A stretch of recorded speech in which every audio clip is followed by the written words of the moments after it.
Bismillahirrahmanirrahim. Assalamu alaikum wa rahmatullahi wa barakatuh. Peace be upon you, brothers and sisters. Welcome back to the Muslim Converts channel. God, Allah. What is the difference? For people who come from non-Muslim backgrounds, these two beings often sound like they are two different gods. This, however, is incorrect. Allah just means God in Arabic, or more accurately, the one God. In this lesson, we will briefly introduce you to the concept of God in Islam. Say, He, Allah, is one, the eternal refuge. He neither begets, nor is begotten, nor is there to Him any equivalent.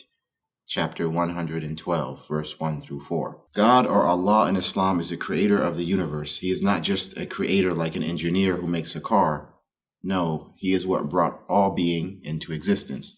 Whether the whole of existence has a beginning or is eternal, He is the one who sustains it and is the ultimate explanation as to why anything exists at all. Unlike the God of deism, Allah is not a callous God. He is the all-compassionate, the all-merciful, the all-forgiving, and the all-loving. Out of His love and compassion, He created humanity and all life in this world. According to Islam, God did not create humankind out of play, but created it so that it might find spiritual perfection.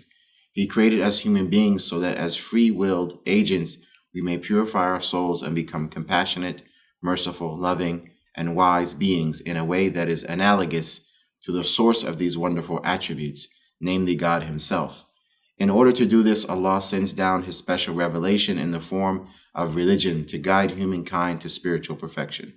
Revelation comes in the forms of constitutive instructions on how to lead a good life and cleanse our heart from spiritual impurities, such as pride, anger, hatred, jealousy, among other things, and therefore lead our hearts to be filled with the living light of God. With the light of God in our hearts, we become wise, insightful, patient, forgiving, and loving representatives of God Himself. In this sense, we see that the default position of God is that we enter heaven unless we use our free will for the sake of evil and destroy our own souls. But even then, the God of Islam still wishes redemption for evildoers and will do what He can to give them excuses and forgive them on the day of judgment. For those who betray themselves and their souls, there is a punishment. Yet, as J.R.R. Tolkien once said, God's punishment is also His reward. This is because suffering is our greatest teacher. It is a process of pain that opens the doors of our perceptions and ability to selflessly love others. It not only shows our hearts our wrongs, but it also creates room in our hardened hearts for compassion, a compassion that partakes in and fills the suffering of others.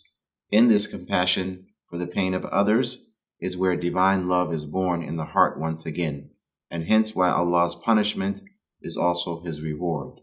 This is the God of Islam, Allah. Until next time, thank you for watching. Assalamu alaikum wa rahmatullahi wa barakatuh.